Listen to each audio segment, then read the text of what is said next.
আসসালামু আলাইকুম বন্ধুরা, সবাই কেমন আছেন? আশা করি যে যেখানে আছেন ভালো আছেন, সুস্থ আছেন। আলহামদুলিল্লাহ, আমিও সকলের দোয়ায় ভালো আছি।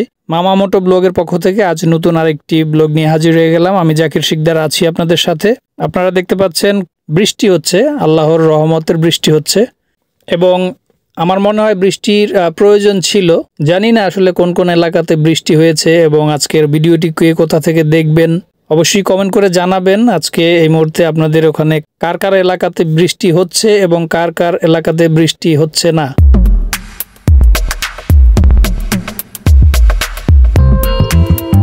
আর চালক বন্ধুরা যারা আছেন আমার, তারা কমেন্ট করে জানাবেন বৃষ্টির মধ্যে কার কার গাড়ি চালাতে ভালো লাগে।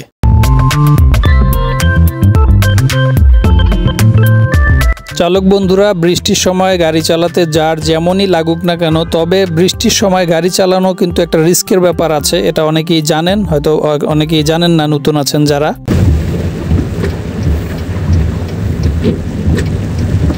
বৃষ্টির মধ্যে আপনার গাড়িটির চাকা স্লিপ করতে পারে ইমার্জেন্সি ব্রেক করলে, এবং ডানে বাঁয়ে দেখা যায় হচ্ছে টার্নিং করি আমরা, অনেক সময় টার্নিং সময় হয়তো গাড়িটা স্লিপ করে ঘুরে যেতে পারে।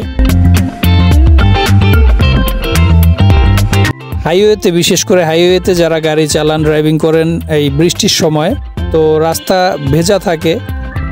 তো রাস্তা ভিজা থাকার কারণে দেখা যায় একটু বেশি স্পিড হলে আপনাকে যদি কেউ একজন ওভারটেক করে, আবার অপোজিট থেকে একটা গাড়ি আসে, তো একটু কোনো রকম যদি আপনার হচ্ছে একটু 19-20 হয়ে যায়, আপনার স্টিয়ারিংটা যদি কাটতে একটু 19-20 হয়, ব্রেক সিস্টেমটা যদি টাইম মতো কাজ না করে, আপনি যদি ঠিক টাইম মতো ব্রেক প্যাডেল না প্রেস করেন, এবং আবার দেখা যায় ব্রেক প্যাডেল আপনি প্রেস করছেন কিন্তু সেটা আপনার অ্যাকুরেট হয় নাই, হয়তো আপনি রাস্তা ভেজা থাকার কারণে আপনাকে যতটুকু প্রেস করতে হবে, আপনি রাস্তা শুকনার সময় যেভাবে সব সময়ের জন্য স্বাভাবিকভাবে ব্রেক করেন, ওই জিনিসটা যদি আপনার মাথায় কাজ করে যে হচ্ছে আমি তো সবসময় এইভাবেই ব্রেক করি, তো ওই শুকনা রাস্তার ব্রেক আর ভিজা রাস্তার ব্রেক এটা কিন্তু এক হবে না।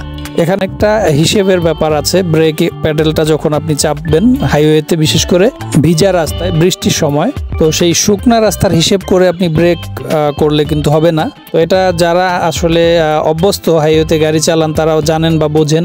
আবার সেক্ষেত্রে কিন্তু অবশ্যই খেয়াল রাখবেন, কারণ শুকনা জায়গাতে আপনার ব্রেকটা একটু বেশি লাগবে, দেখা যায় চাকাটা স্লিপ করার ভয় কম থাকে।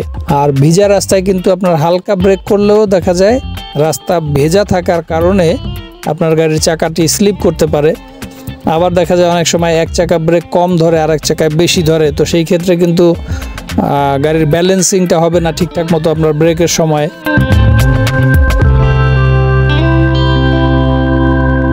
আরেকটা কথা বন্ধুরা, যখন বৃষ্টি হয় তখন দেখা যায় চারদিক থেকে মেঘের কারণে বা বৃষ্টির কারণে অন্ধকার হয়ে যায়, মানে পরিষ্কার থাকে না রাস্তাঘাট। তো সেই ক্ষেত্রে আপনারা কি করবেন, ঘন বৃষ্টির সময় কিন্তু অবশ্যই আপনারা পার্কিং লাইট জ্বালিয়ে আপনারা গাড়ি চালাবেন, বা আরো বেশি বৃষ্টি হলে আপনারা হেডলাইট জ্বালিয়ে গাড়ি চালাবেন। তাতে করে কি হবে, আপনার অপোজিট থেকে কোনো গাড়ি যদি আসে, সেই চালক বুঝতে পারবে যে আপনি আসতেছেন বা একটা গাড়ি তার সামনে আছে। তা না হলে কিন্তু বুঝতে পারবে না, তখন কিন্তু মুখোমুখি একটা হওয়ার সম্ভাবনা খুবই বেশি থাকে।